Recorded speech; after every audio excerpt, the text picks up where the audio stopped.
Hello' everyone, ভালে আছেনে আপোনালোক? আশা কৰোঁ সকলোৱে ভালে আছে। ময়ো বাৰু প্ৰায় ভালেই আছোঁ।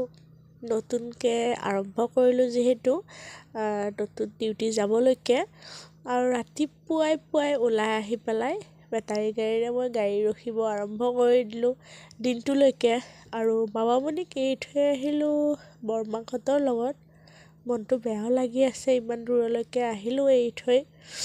আৰু মই গৈ আছোঁ এতিয়া বৰ্তমান গাড়ীৰ পৰা নামি মোৰ চেণ্টাৰলৈ। বৰ ধুনীয়া, ৰাস্তাৰ কাষতে ফুল ফুলি আছে, দেখিবলৈ বৰ মৰম লগা হৈছে।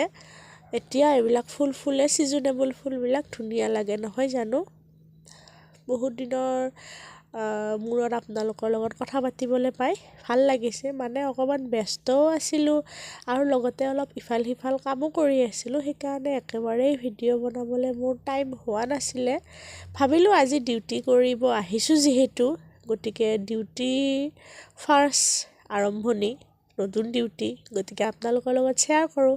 কেনেকুৱা লাগিল জনাব দেই আপোনালোকে, আৰু কমেণ্ট কৰিব, লাইক কৰিব, শ্বেয়াৰ কৰিব আৰু ছাবস্ক্ৰাইব কৰিব নাপাহৰিব যিসকল নতুন ভিউৱাৰ্ছ। মই বহুত দিনৰ মূৰত ভুমুকি মাৰিছোঁ আপোনালোকৰ ওচৰত, বেয়া নাপাব আকৌ দেই। মই অকণমান অসুবিধাইহে কথা পাতিবলৈ বা ভিডিঅ' বনাবলৈ পোৱা নাছিলোঁ। ডিউটি কমপ্লিট কৰি আহিলোঁ অফিচলৈ ডিষ্ট্ৰিক্টৰ। আহি মিটিং এখন এটেণ্ড কৰিলোঁ। বৰ দীঘলীয়া মিটিং হ'ল, একেবাৰে গধূলিলৈকে। চৰি দেই, মোৰ চৰ্দি লাগিছে অকণমান, মাতটো অসুবিধা হৈ আছে। তাৰপিছত ভাগৰ লাগি গৈছে, একেবাৰে গধূলি হ'বৰ হৈছে, কিন্তু ৰ'দকুৰা এফালে বৰ জোৰে দিয়ে যেন পাওঁ আমাৰ সিফালৰ পৰা। মোৰ ঘৰৰ পৰা ভালেখিনিও দূৰ হয়। লাষ্টত কি কৰিলোঁ, আৰু গাড়ীত উঠিলোঁ, মিটিং কমপ্লিট কৰি খোৱা লোৱাও কৰিলোঁ, কিন্তু ৰেকৰ্ডিং কৰিব নহ'ল। গাড়ীত উঠি ঘৰলৈকে গ'লোঁ। বাই।